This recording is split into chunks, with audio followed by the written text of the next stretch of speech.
It's Mark coming to you from Baker's Green Acres. Today is Thursday, May 12th, 2022. And I am your host, Mark. I am coming to you from Baker's Green Acres in Marion, Michigan. Welcome.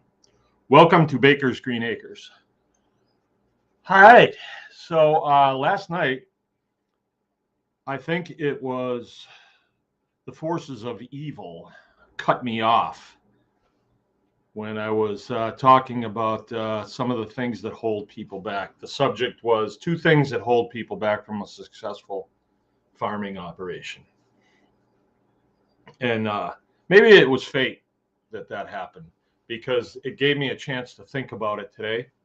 And I did something yesterday just for the purposes of illustration, because I want to pull it apart. You know, you'll see this and you'll think, you know, why would he do this? But what I did was I went on Michigan Homesteaders, which is a good site. I'm not throwing stones at them. It's just an example. You could do the same thing on the tribe, but you wouldn't get the same response, because people in the tribe are kind of, you know, they're all kind of combing their hair the same way, as we used to say in the Air Force. You know, they kind of know. They're in the know about things. And the example that I put up was, I took a picture of 2 gallons of milk, and I said, grass-fed raw milk for sale, right? And I knew what was going to happen. I knew I was going to get a ton of people saying that selling raw milk's illegal. You know, and on and on and on it went. And it was, you can check it out if you want, if you're not on that Facebook group. It's a good group. You see a lot of neat stuff there. I wish a lot of their people would come over to the tribe. Excuse me. But the tribe is good too. You know, we've got a lot of interesting stuff that gets posted on the tribe. A lot of good points of view, and I really like the tribe. I really need to pour more into it. But what I've done is I step back, because I don't want it to be, you know, the Mark show. I want it to be a community, and I don't want to do everything. I monitor it all the time. And I intentionally, on some subjects, I stay out of it. You know, I butt out. I let other people do the yakking. You know. So last night I was talking about 2 things that keep people from a successful farm operation or a successful homestead operation. I guess at this point we would say, if you're a small farm, possibly the majority of your income comes from that farm. If you're a homestead, possibly you have a day job or a night job, and then your second job is your property. You're developing this property until someday you retire from your job, or you become profitable enough where you don't need to go to your job anymore. I think that's kind of the distinction that I see. I know for me, when I got here after I just gotten out of the Air Force, I did not have any income off this place. It was just taking from me. So I had a job for a year, and I probably could have stayed with it longer. But I found it really frustrating to be working in the civilian community, and it was starting to get to me, and it was, you know, it was not what I wanted to do. So I left the job that I had, and I thought, well, maybe I'll find a different job that isn't as dangerous as the one I had, and paid better. But I just never got around to it. You know, I wound up doing this thing and this thing and this thing, and before you know it, I didn't really have time to leave here to go for a job. I just don't have time. I don't have time to even be here. You know, there's not enough time, because there's so many. And it's not, I'm not complaining. There's so much that I want to do. I really enjoy what I'm doing. It's really nice. So I have been doing this, and I think people appreciate it because this is really what we do. We are really a real live farm, and I enjoy opening the place up for people to come here so they can see what happens here, what goes on. I work, I'd say 10 hours a day, and then some days 12, and 7 days. Yeah, I don't. My Sunday is kind of like, well, that's my day to milk, and so then I have to feed the pigs. I got to take care of the cows. I got to make sure everybody's got water. So even if I just did that, and then we took off after lunch and went for an ice cream, I got in a pretty good full day's work. I'm not complaining. I like my work. My work is important to me. To do my work well is important.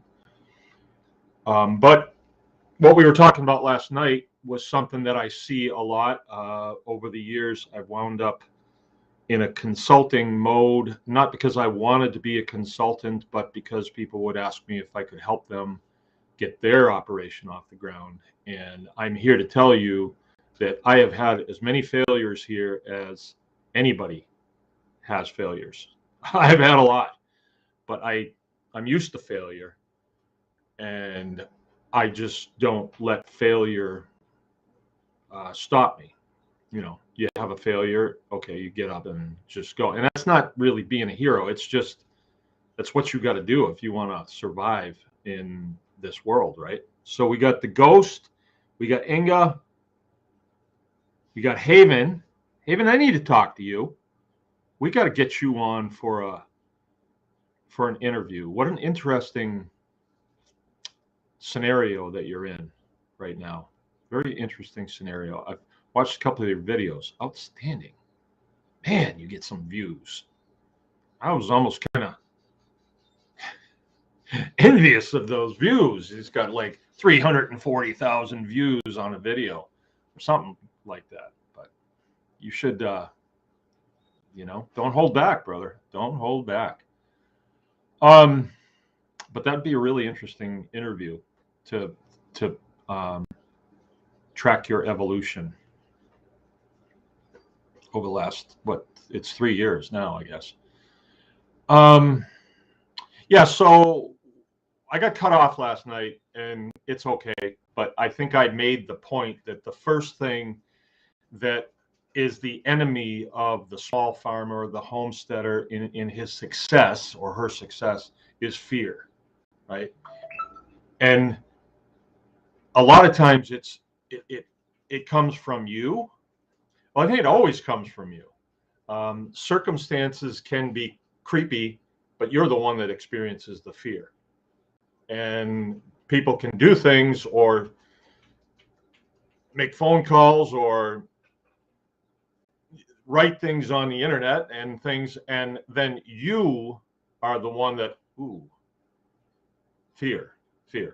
And so I went through a bunch of different scenarios where we see fear, and a lot of it is passive. It's not, well, you shouldn't do this because you can. But then there is that too.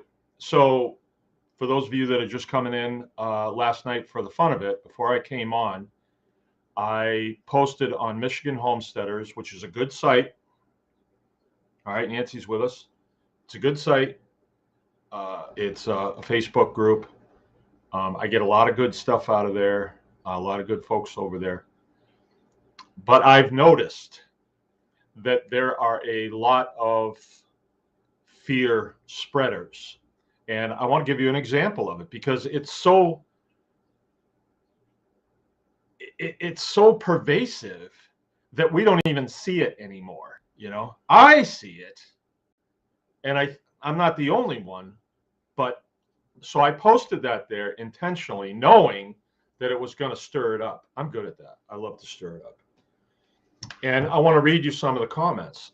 And what I said I took a picture of 2 gallons of milk from my cows, eating my hay. I milked them, myself and I took pictures of those. And I said, grass-fed raw milk for sale, right? Now, we are all supposed to lose our minds that, don't you know milk's illegal? By the way, I think I'll take just a little.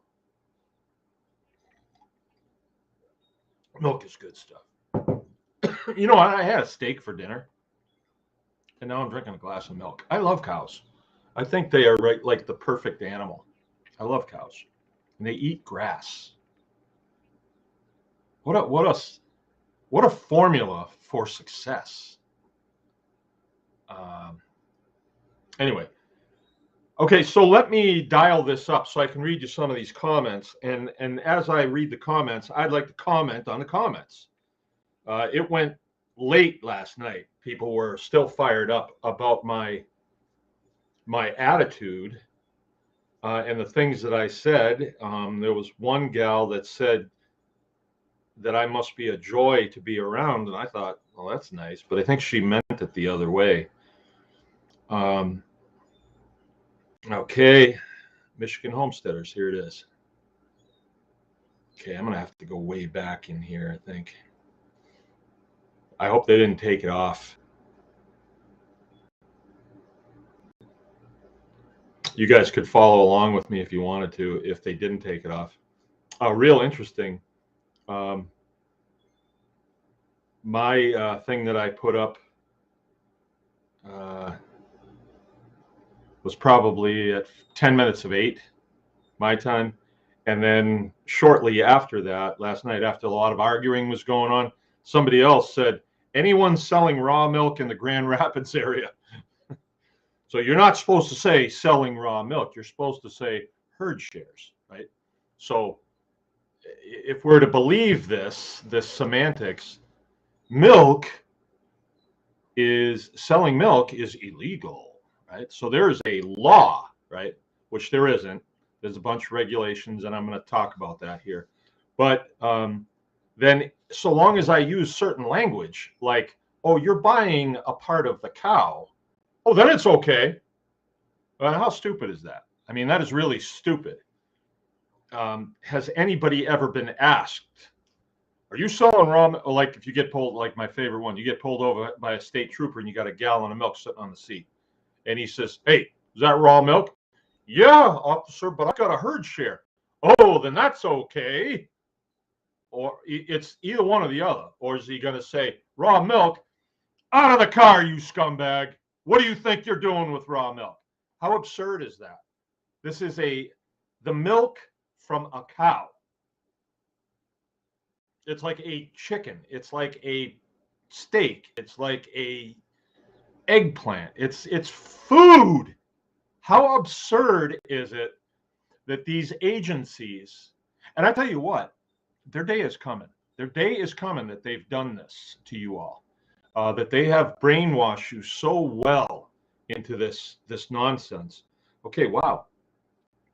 Shortly after that, anyone goat milk? We have tons. We offer herd shares on our extra milk. Okay, so now that's after my brazen, who wants to buy milk?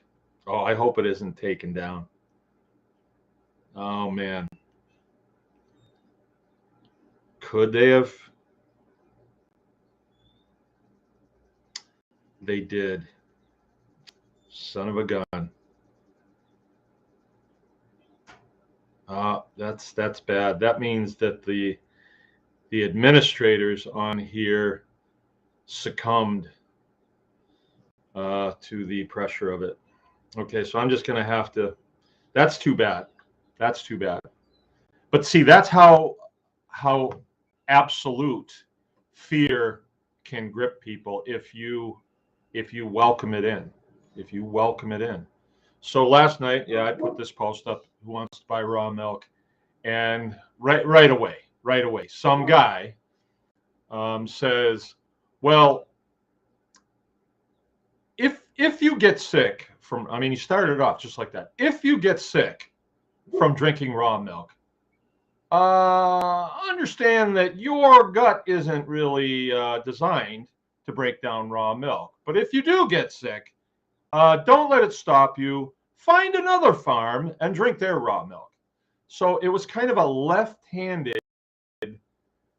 slant against raw milk, not so much against what I'm doing, but I am milking cows. So he was like, well, we're if there was milk from the store, you would never get anybody to say that. But this guy felt compelled to say, well, it might make you sick the first time, but don't give up on that. I've been doing it for years and people get sick all the time, but don't worry about that. And so I said, thanks for the shot of fear, Ben. And it kind of shut him up for a while. But then he said, well, I'm not. It's more like I'm trying to give people a heads up for safety purposes. Well, gee, Ben, if I'd have put pictures of some carrots out in my garden, would you feel as though you need to give people a heads up on safety about carrots? No. So it was kind of a left-hand passive fear shot is what it was.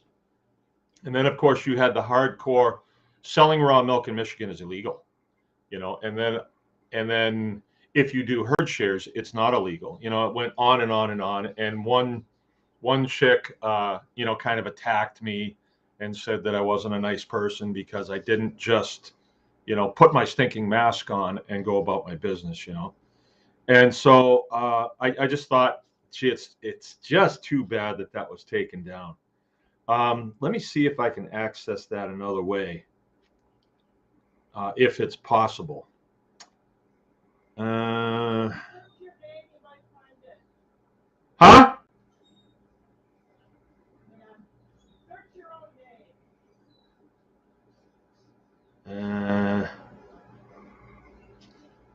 Nope.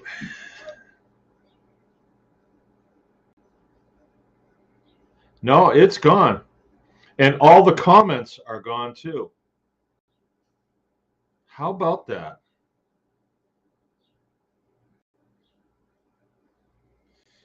All right. Well, that's the way it goes. There was a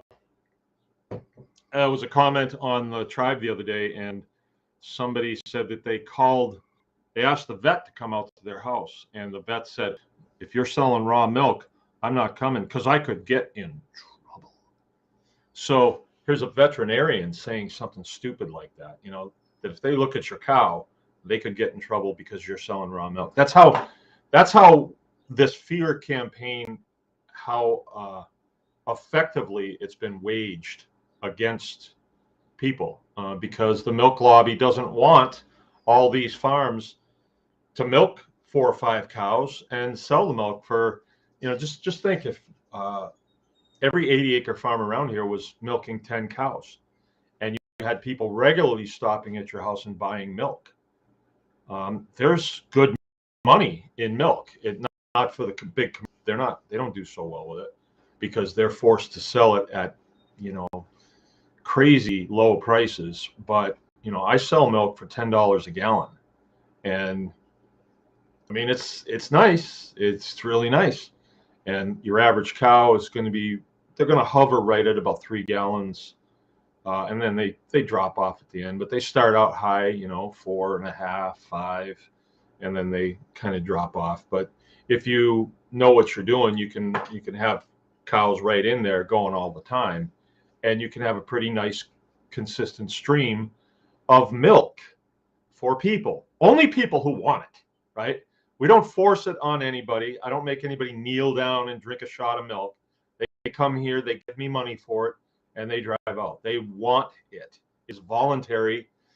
And the absurdity of the thought that we're going to put a bill forward, and the House is going to vote on it, and the Senate's going to vote on it, and then it's going to go to the governor's desk to be signed into law that this is now a controlled substance. It is absurd. It is absurd. But it's been said so many times that that's their go-to is, oh, I heard I heard it's illegal. Yeah. And I had like 5 people say that last night. And, several other things that people usually say. There was one lady said, well, hey, we're just trying to give you a heads up so you don't get nailed, she said. And then this other gal said, she said that, I have seen the USDA swoop down, shut down a farm, take the cows, take the vehicles, and kill the farmer. I've seen it. She didn't say that, but she said she's seen that, and she wanted to back up what she just off the cuff said to me. I looked at her profile. I don't think she knows anything about what she's talking about from her profile. She just looks like a groupie, a wannabe. But saying that she has seen that is I don't know. So fear, there's fear. The other thing is cowardice. And that's something we can do something about. I mean, you really cannot control what they're going to throw at you, what you're going to read. If you read that whole stream with the fear mindset, you would say, oh, you got to be careful drinking this stuff, because this guy is saying, and somebody backed him up, he knows what he's talking about. Yeah, he does. You're going to have this feeling that, ooh, it could make me sick. And then the other one is the USDA could come in and shut you down. They could take your cows and everything. Whoa, that's pretty bold claim. I didn't know the USDA, had that type of guns, which they don't actually. And I want to talk about this. I mean, a lot of the fear comes from the thought that we believe that these entities have the authority to do these things on private property, when normally they do not. Do they sometimes? They get close, but how do they? You're going to say, well, how do they get there? How do they get there? Well, here's how they get there. We are governed by consent. Not that they are government. They are not. But they are contractors that work for a legitimately elected government. Now, the way our government works is it's a representative republic, and we're governed by a constitution. So we elect people to go to our state capitol. Lawmakers is what they're called, senators, representatives, and they're there to make laws, right? So we elect them. They go and represent us at the Capitol. So if they do pass a law, if they do get a law in, we have consented to that. We have consented to that law. And I've told you a lot of times, I am a law follower. I like being in a land of laws. I really do. What I don't like is when people don't know the difference between a law and a regulation. Okay, so here's a regulation. A regulation is, let's say that you are doing the thing that a lot of farms around here do, and they're selling grade A milk, right? And it's going to a certain place, and that certain place says, well, if you want a contract with us, you got to play by these rules here. And the farmer says, what rules is those? And, well, these are the rules put together by the Department of Agriculture. Oh, okay, I got to play by their rules. Yeah, you got to play by their rules. So they have a rule book, sort of like a rule book that you'd have in, Monopoly. It's a rule book. And when you agree to that, when you've made that agreement, every regulation that's in there, you've agreed to follow. If you don't, you're in violation of the agreement. But those of us that are out here like me, I have no agreements with anybody except with the exception of Secretary of State. And that's one that I'm not, because usually I'm and yeah, there's a little bit of cowardice there, but I really don't want to lock it up with the state police because they've been good to me. That's why I'm not going to fight that one right now. But my agreement with them that gives me my license, my permission slip, there's a book that I have to read, and in that book it says, if a patrolman pulls up behind me with his lights on, I have to pull over. Right? Let's say I have no agreement with them, and I just keep going. He says, "Why don't you pull over?" I say, I don't have a license. I don't do this. You have no authority over me. I'm a citizen of the United States. I'm a sovereign citizen. I don't play by those rules. He's going to be kind of scratching his head like, what do I do with this guy? Because it is a bit of a problem for them. But I don't want to really talk about that because that's just not something I want to get into. But as far as agriculture goes, I have no agreement with anybody, not with the USDA, not with MDA. So my fallback position is the Fifth Amendment. The Fifth Amendment says my life, my liberty, and my property is protected under due process of law, right? So unless there is a law, then I don't want to know. I mean, stay away from me. Like, if I want to grow yams, you won't find a law on the books against growing yams. You won't find that. So therefore, I can grow yams. It used to be a law against cultivation of marijuana. It was a law. It's now been reduced. I can grow 10 plants or something like that. I don't care about that, but that's been rescinded, and it is not illegal to grow that. So I guess I could do it. I guess I could. Right? Let's talk about some other stuff. I could not do things that are illegal. Let's say, I like to kid around, say human sacrifice, but you cannot. There's a law against that. Probably shouldn't kid around about that. I should say something like,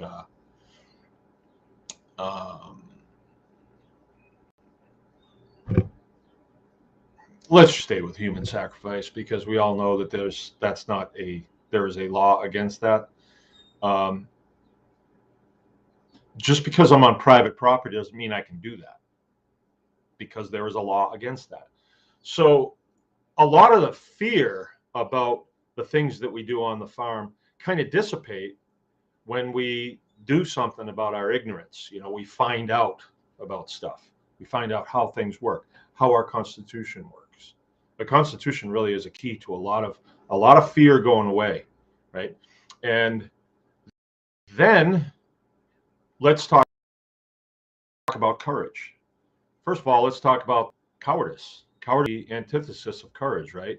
When you are faced with somebody that says, you don't want to get nailed, and when you cower, the thought of getting nailed, which I don't even know what that is. What does that mean? When the USDA or the Michigan Department of Ag or the milk inspector lady nails you, what does that mean? I don't know. It's, to me, it's like nebulous. It's sort of like, I don't want to get in trouble. Like when you're in high school, when you get in trouble. I never got in trouble in high school except for one time, and it was because somebody said I did something. And believe it or not, and I'm not even going to say what they said I did, but I was in class, and I remember the class that I was in, and had a speaker up here, and occasionally you'd hear, can the janitor report to the girls' restroom? Something like that. You'd hear that, and then it would the bell would ring through that. But all of a sudden, Mr. Kevel, they called him Wild Bill. He had a red face, brush cut. I think he'd been in the military. He was just Wild Bill Kevel. Mrs. Valancourt. Yes, Mr. Kevel. Could you have Mark Baker report to my office? My eyes lit up. And I was walking down to Mr. Kebble's office, like I didn't even know what the inside of his office looked like, but I assumed that there was torture devices in there or worse. You know, this was junior high school before I went to Catholic high school. And he questioned me about something somebody had said that I did. And turns out I was like, and he says, all right, go back to your room. But then I thought about it, and hey, did you get in trouble? And then it was kind of like, I guess I did. Yeah, I did get in trouble. What was it like? Well, it was terrible. It was terrible, but I took it. You know, we hang out, right? It wasn't that bad. I mean, they can't do anything to you. What's the worst that could happen? They would say, you have to go home. Oh, that's bad. Kick me out of school. Oh, okay. I never got suspended. None of that stuff. None of that ever happened to me. I had to stay after like 3 times in my whole, and it was not turning in homework and stuff. I was a good person. I didn't do mean things. But getting in trouble was that it never really panned out to what they said it was going to be. It's just, you're going to get in trouble. You don't want to get in trouble. You don't want to get nailed, right? So there was a lot of that last night of selling raw milk, getting nailed, getting in trouble, and all this stuff. And I think that if you buy into that and you show your cowardly side and you say, well, I just want to stay away from that, the next time you're going to be a little bit more of a coward. And the next time, and the next time, and the next time. And that is really what has gone on in this country, where people like, I don't want to rock the boat. And so they give over to their cowardly nature, and they give in, you know. Like this guy that says, well, you know, if you drink milk and if you get sick, you know, oh yeah, then later on he said, well, I just wanted to save you the heartache of the 1 in 100 chance that somebody drinks your milk and winds up at the ER. And other people are seeing this, drinking raw milk, winding up at the ER. How absurd is that? But he threw that out there, and people are reading that saying, milk, ER? Ooh. I mean, it feeds into the fear scenario, you know. But the more we give into that, that is a facet of destruction on our homestead. I'm telling you the truth. If you give into that, I mean, I have sat with people that will run down the list of things they're not allowed to do because they don't want to get in trouble. And they wind up having the kind of life where they really look forward to Wheel of Fortune. That's about it. You know, Vanna's looking good these days, isn't she? She's been in there a long time, hasn't she? She's got to be like 70 years old. Although, you know, 70-year-old woman, I don't know. So it's sort of like, and I'm not really advocating anything. I'm not saying this is how you be a hero. I'm merely observing what is going on. You know, people are very, very afraid of getting in trouble, and I think once you get to a certain point, you go looking for it. Kind of, you kind of want to find out where the limit is. And as far as farming goes, I really don't think that anybody has. I mean, I'm on private property. I'm an American citizen. I'm protected by the blanket of freedom of the U.S. Constitution, and I feel very comfortable with that. Very comfortable with that. I mean, a lot of people don't, but I had the rare opportunity to hit the press to test button on that, and I'm here to tell you it works, right? And I think that we need to hit the press to test button on that, like, all the time, just to make sure that it's working. And if you don't know what I'm talking about, a press to test button, it's in aviation. Let's say you have a circuit for your landing lights, right? A circuit, a wire circuit, and you have a switch, and you hit the switch, your landing lights will come on, right? But there's another circuit that runs parallel to that circuit, and it is the test circuit. So the button that I have there that says landing lights has a light in the middle of it, and I can push it to the first detent. The detent meaning it's a 2-position switch. I can push it to the first one, and I will see it light up underneath my finger. And that means that the main circuit is good, right? So it's a press to test button, right? And so you're pressing it to test to make sure that circuit's good, and it's good.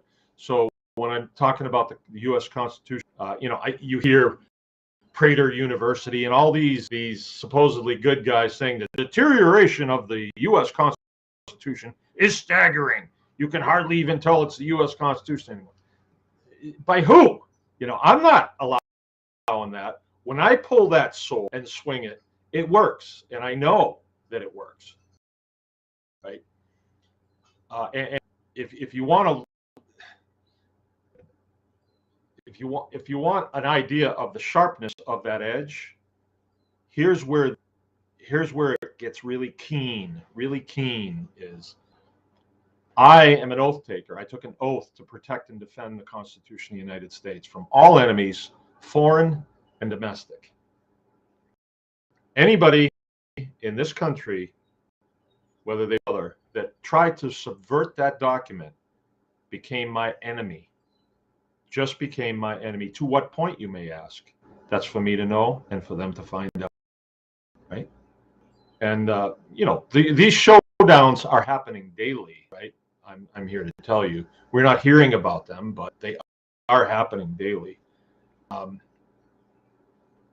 But if you're an employee of the state of Michigan, let's say that you work for one of these agencies, many people in those agencies are required by state law to take an oath to the state constitution and the federal constitution. Federal constitution really is the umbrella.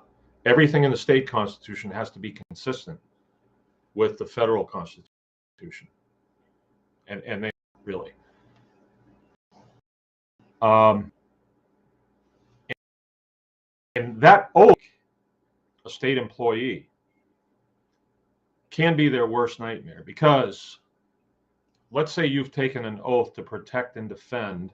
Well, they don't say protect and defend, say to, it's kind of a nebulous of the constituency. So they are employees of the state. They work for us. They are here to serve us. They are public servants or civil servants, right? Like Department of Agriculture. They're actually civil servants. They are civil employees, right? And their terms of employment is an oath to that Constitution. So let's say that they participate in the subversion of a constituent's constitutional rights. Let's say that they do that. They have violated their terms of employment, not with the Department of Ag, but with me, the citizen. And I can sue them individually for breach of contract. Well, that is one, like raw milk's illegal. Oh, you can sue them.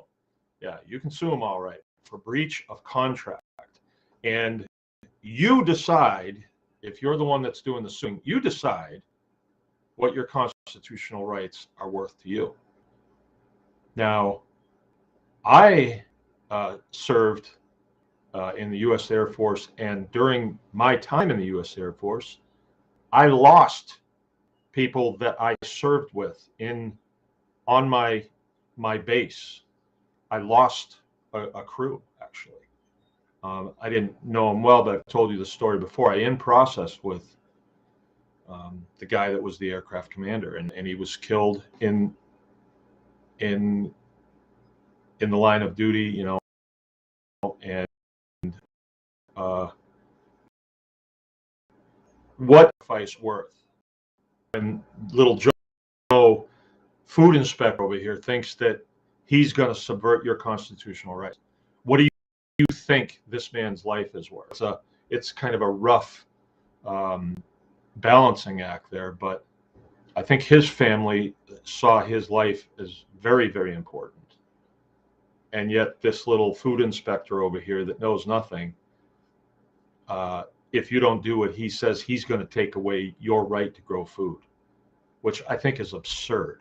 It's absurd. The right to grow food, you know, the right to farm is absurd. We have that. That is given to us by the creator of this universe, and it's also enumerated in the Fifth Amendment, right? So I think you all should adopt. I didn't really come here to talk about this, but adopt the term Fifth Amendment farm. You know, even on your sign, this is a Fifth Amendment farm. That means you haven't made an alternative agreement with anybody about your farming operation. You know, you see those signs out in front of farms that says this farm is environmentally certified. Well, that means what they've done is they've said,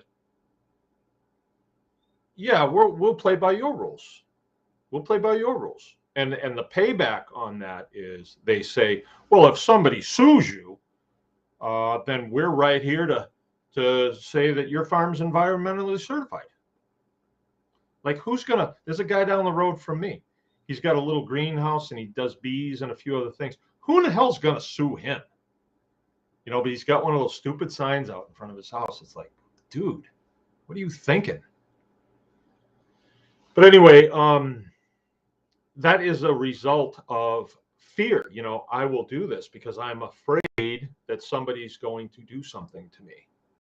You know, that fear has got to go away. I mean, you really have to wrap that up and tie a ribbon on it and drop it in the lake. You know, it needs to go away, and courage needs to well up inside of you. And it is happening right now. You may see it around. I sort of have become a focal point of this, and I hear a lot. And the stages that we've been through with the things that have gone on over the last 20 years, but really intensified over the last couple of years, people are starting to bring the whole thing into focus. Like right at this moment, you may not have the same feeling that I do when somebody says, well, raw milk's illegal, you know. But when you think about it for a while and you think about why would somebody lie like that? Why would they lie to us? Oh, they lie to you about everything. They manipulate you like this is a human farm, right? You've been lied to about everything. And this is one of the reasons why we say you can't rely on what they're saying your food is. You have to do this for yourself. When courage takes over, right? When courage takes over, there's an amazing thing that happens. Your oppressors back away from you. They'll say, because none of these bureaucrats that work for these agencies, they're all turds anyway. They don't produce anything. They're parasitic in nature. They're like a lamprey. You know, they can't go out there and get their own food. They have to parasite off of those of us that work. And one of their main things that they use, not a big face. Although that's what I see, just little suckers. Fear. Use the symbols and the licensing, and we'll give you a license if you're a good boy, but if you're a bad boy, we'll take your license away. Right? They use that. will spank you, right? Whereas if you're outside of that the whole thing, you know, you're just not part of it. They have nothing on you. You know, you haven't made any agreement with those turds to do anything. And you got to see where the line is. Don't think that if you claim sovereignty that you can say, well, now I can manufacture methamphetamine. No, you can't. That's against. There is a law in place against that. That is a I forget what schedule it is, but it is that's a controlled substance. That's on a controlled substance roster, and there's no way that you can do that. That is against the law. It is truly illegal to manufacture, possess, ingest, all that stuff.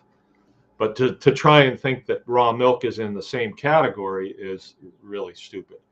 And you might say, well, why would they lie about that? Well, lies usually benefit somebody, right? So who does it benefit, right? You just asked that question. All right. So fear and courage. And I know it seems as though fear is imposed on you, but it really isn't. You know, when someone says to me, that's illegal, I don't want to see you get nailed. If I let that get in me and I go to bed thinking, holy smokes, I'm going to get nailed. I'm going to get nailed. They're going to nail me. You know, then that's coming from you. You're doing it to yourself. And that attitude holds you back. The other attitude that holds you back is cowardice. You know, you really need to be a hero, and you really need to have no fear. When you have no fear, it shows. I remember the one time, and I've seen this several times in my life, but the one time that I decided that I'll play the game a little bit with the whole woo-flu thing. Just the one time. And why did I do it? I did it because I did not want to hurt the feelings of this young crew on a boat that I was taking over to Beaver Island. I said, you know what? They're just guys trying to, you know, and the people that own the boat, who knows where they even live. These guys, it's just a crew, you know. And so I thought, you know, hell with it. I don't want to make I love making a scene, don't get me wrong, but I didn't want to ruin their day. They're the guys that I'm here to protect. You know, I didn't want to have to thrash them and push them to a place where they're uncomfortable. So I played the game. I had a gaiter on and I pulled it up over my face. I got on the boat. I took my seat. I took it down. I fell asleep or whatever else I did. And when I got where I was going, I got off the boat. I forgot totally about it. I mean, I saw some other people that were really anal about face masks, but you know, I'm not doing that. And then on the way back, I did it again on my return trip, and I was feeling good. We knocked off a good job, a good homestead hog harvest, had a lot of fun talking with people on the boat on the way back. Totally forgot about it, but I had that stupid mask hanging around my throat. Completely forgot about it. I'm getting off the boat. I'm within 10 feet of the end of the gangway, and the boat's captain got in my face. And I mean, he got in my face, and it went from 0 to hero like that. I don't like people getting close to me like that and being aggressive. Something off. Wasn't good. It turned really bad, really quick. That happened because I showed it of having that damn, like I had to have it on. I had to just like looked at him like, do you even try? Say nothing to me. But he was telling me to put it on, had it here, like I would. And so for that, I would never do it. I would, and it's just the attitude that you have to have. You know what to do. You're a free man. probably people that hear this and say, well, we'll see what we can do about that. And I say, bring it on. You know, you've tried before, you'll try again. You really love that. I don't know what it is about these agents that have such a problem with freedom, because it's their freedom too. And I guess they don't, but there's changes coming in our country. And I can tell you what, these entities that have oppressed over the last, I've been on 15 years now. Like our friend said, the time is coming when they won't be able to walk the street. And that's because people are starting to wake up. Like, wait a minute. You know, I read this Constitution. It says that I have this, which makes sense to me. Little Wiener Schnitzel saying,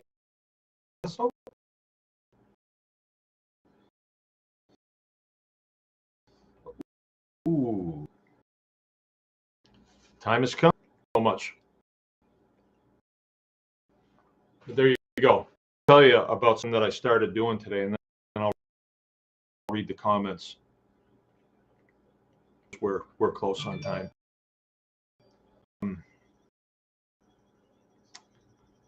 This spring, a little bit cool and rainy, and finally, was it yesterday? And we had all that rain. Yeah, we had a lot of rain yesterday, and we'd had a couple of sunny days prior to that. And then today it was 80, and it was really nice and sunny, actually kind of hot. And I'm noticing that my farm is responding like with a vengeance. The grass is growing really, really fast. And I broke out the mower today. I got to stay ahead of it. And I have a apparatus that goes behind the mower that has an acceleration pump on it. So it takes the clippings and it dumps it into a trailer. And so I'm actually harvesting the grass that's growing here. And so I choose to look at it that way. I'm mowing the lawn just to mow the lawn. I'm harvesting the grass because that grass into the pigs, they go crazy for it. And that's calories. So I dump it in with them. I dump it in with the chickens. We use for bedding or mulch in the garden. And that's what I did today. That was the second half of my day, was getting that all going. And I finally got out on it and started going. And then I had a breakdown. I had something with the machine. I'm going to have to. Yeah, I'm just really, really excited to get going on this. And I love spring. You just can't believe the dichotomy and feelings that I have. I guess for me, but you go from the kind of cold, short days, and then to a bright, sunny, green, lush, nice hills and everything. It's just wonderful to be doing this. Let's see, that I wanted to bring to your attention. Yeah, I've noticed. I mean, I think that anybody here probably mainstream media anymore. If you do, it's like over what they're saying, and you probably know that they're just propaganda. In the alternate community, there seems to be two camps, right? And yesterday, I listened to Owen Benjamin, this guy by the name of Crow 777. I've listened to him before. He's an expert. He's a Marine. Notice I almost said ex-Marine, because there's no such thing as an ex-Marine. It's just somebody that gets kicked out would be an ex-Marine. But he's a Marine. Just got an interesting point of view on stuff. Knows a lot of stuff, and was able to catalog all the operations that the dark side is running to control humanity, right? Like we're a bunch of cattle. And licensing is part of it. You're too stupid to know where to put a well, so we've got to send somebody out to tell you don't put it next to your septic system, that type of thing he was on. But I noticed that he was saying they're in deep doo-doo because these guys have plans. They have a lot of plans. And I came away from it feeling like, I guess I should be concerned. I guess I should be afraid. But I thought, in all the time that I've been doing this, and I've locked horns with these idiots, they're one thing, for one. So they're working a job that they don't really want, but they went through college, ran up a big bill. They got to pay for it, and work for one of these stupid departments. So they don't really want the job. They're not really in it. You know, they're not really invested in it. They're mercenaries. I think they're going to pull off. See, the puppets way up. They want control the standard of living in the United States way down to what they've done to third world. You're telling me that, you know, the hard-working Mexicans from Mexico couldn't do better in that country? The reason they come here is because the lack of corruption. I mean, I know it's really corrupt, but really there is a battle going on between the and the people that can get against it, stand up against it. They're at every level. They're military. I don't like the Department of Culture at all, and I don't think there's many good people there, but there must be some. There must be that are saying, hey, wait a minute. What are we doing here? You know, if they'd reach out to me, I would have to say, as it stands right now, I don't see anything coming out of there that's worth a damn. Here we are in a food crisis on the horizon. You hear any advisories coming out from the Department of Agriculture about get those victory gardens going? If you don't know what to do, contact somebody from, you know, this or this, and they can, you know, we'll do seminars, we'll do this. No, they're not doing that. They're not solution orientated.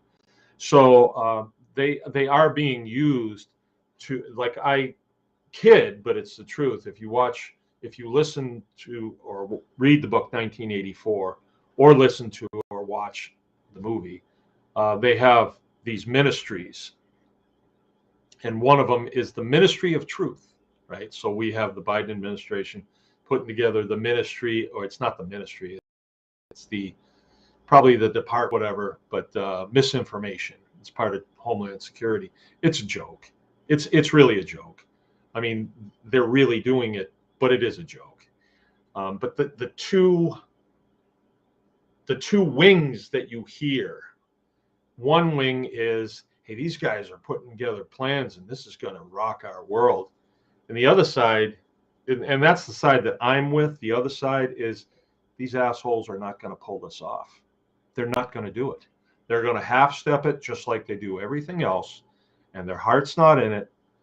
But in a lot of ways, our hearts are in this because this is our country, and we are not going to let them destroy it. That's why we say, you know, they're trying to do this food crisis to you. It's being done. It's planned, just like everything else. Run right into that ambush. Run right straight into it and grow food. So kind of like, well, I don't know what to do. You know, how do I counter the deep state? Grow food. If you're on this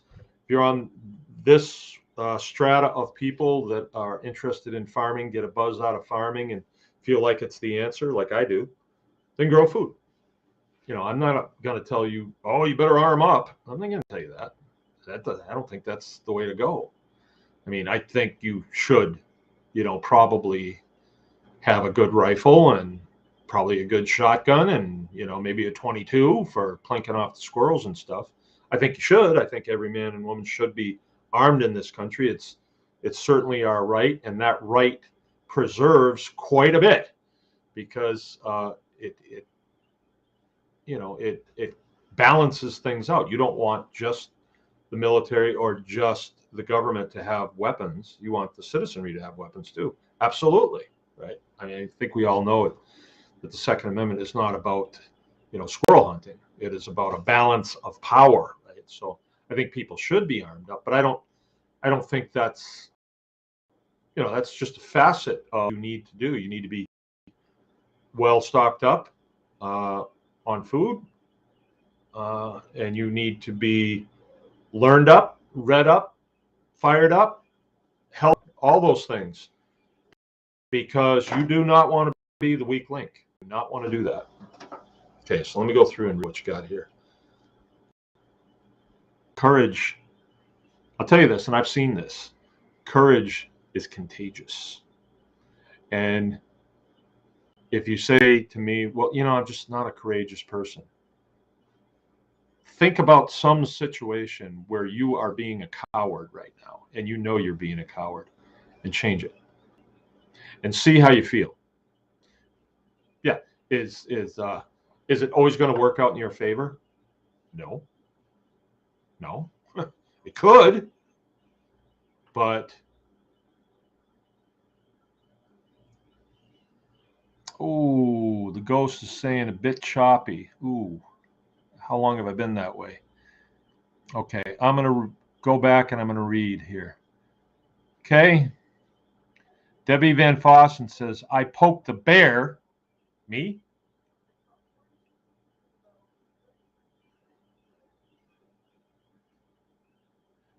Yeah. The DNA posted that coronavirus has jumped from humans to mammals. They found 3 foxes in a den. Now, what do you think that story is? Oh, we just happen to be out looking at foxes. And what do you know? They have coronavirus. Now, are you going to believe those people? I mean, come on. Don't let that take root in you. The mammal jump. Yeah, the ghost says pawpaw fruit was testing positive as well.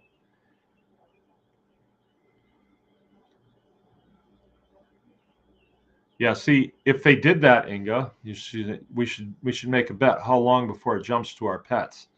Americans, it's one of their worst fears is to have somebody mess with their pets. It really is.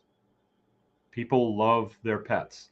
Their extended family, I don't care about them. But their pets, Americans are very, very touchy-feely about that.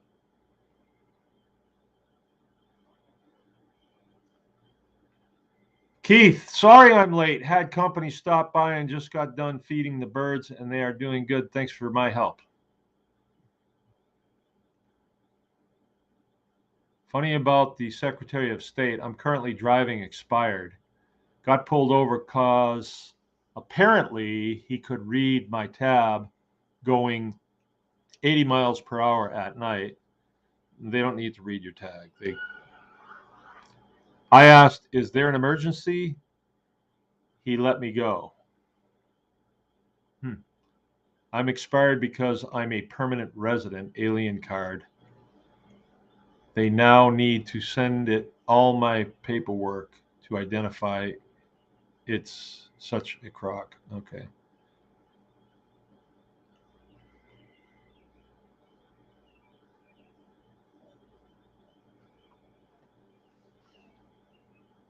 What do you think about tobacco? Arkansas has regulations about re-airing a renewing a tobacco license. I don't know anything about that, honestly.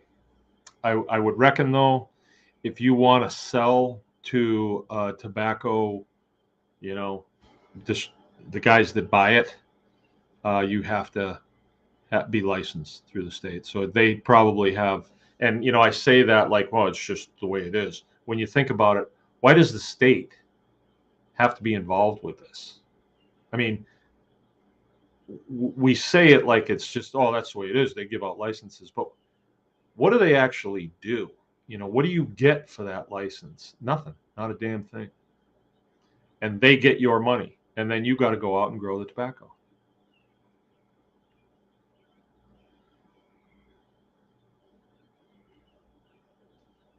Huh.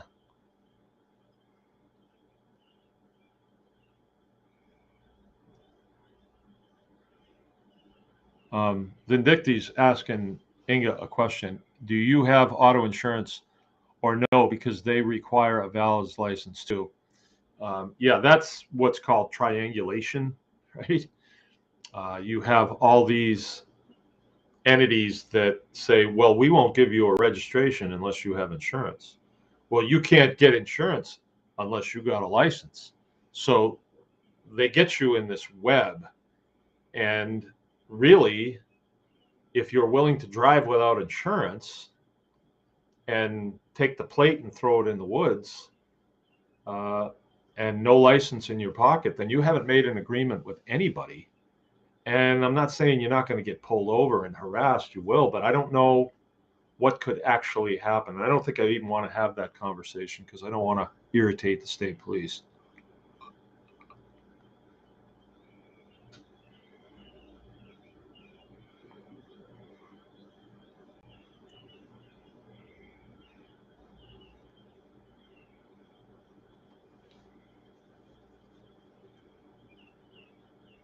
Brittany's with us.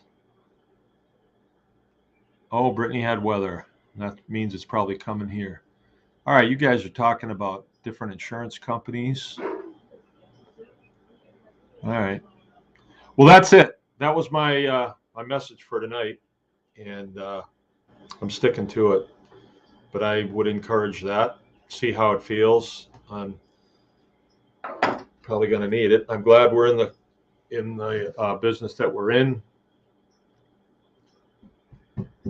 I do think there is something to the food shortage thing because it was a pretty weak system to begin with. It had been, just in time supply has never been a good idea to me. It's always nice to have an accumulation of goods in the back, but they don't do that anymore, and they haven't for years. It's coming from the manufacturer in the trucks right to the stores, right on the shelf. So, but that's their thing.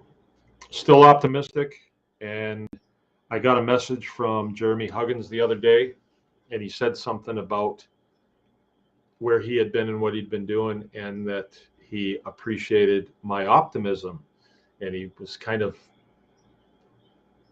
telling me that there is a lot of reasons that he knows of from where he's at to not be optimistic.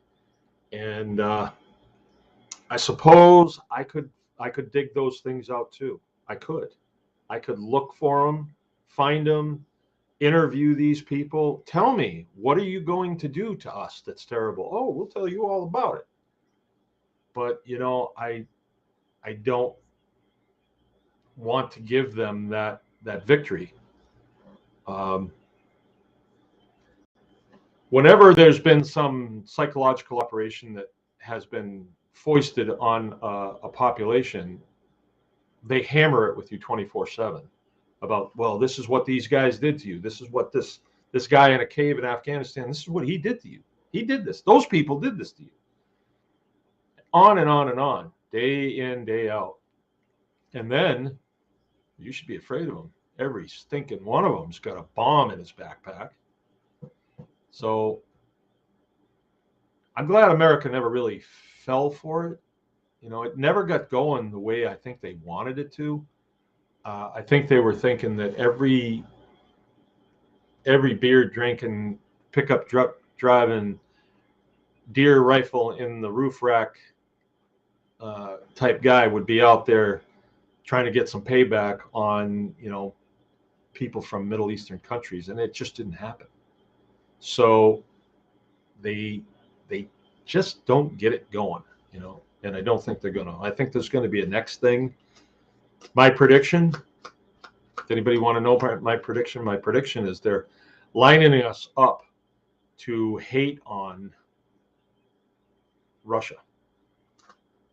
Like Russia's the big boogeyman. I was talking with a friend earlier today. This is interesting. His parents are, his mom is a university professor.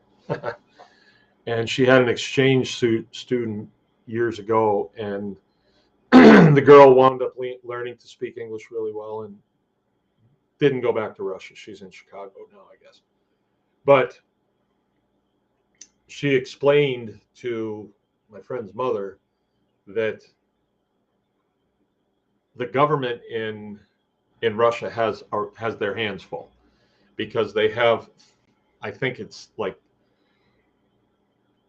I don't know how many, we've got 50 states, but we speak the same language in each state. We are all Americans. We don't have different nationalities in different states, but in Russia they do. And I think the number is somewhere around 30.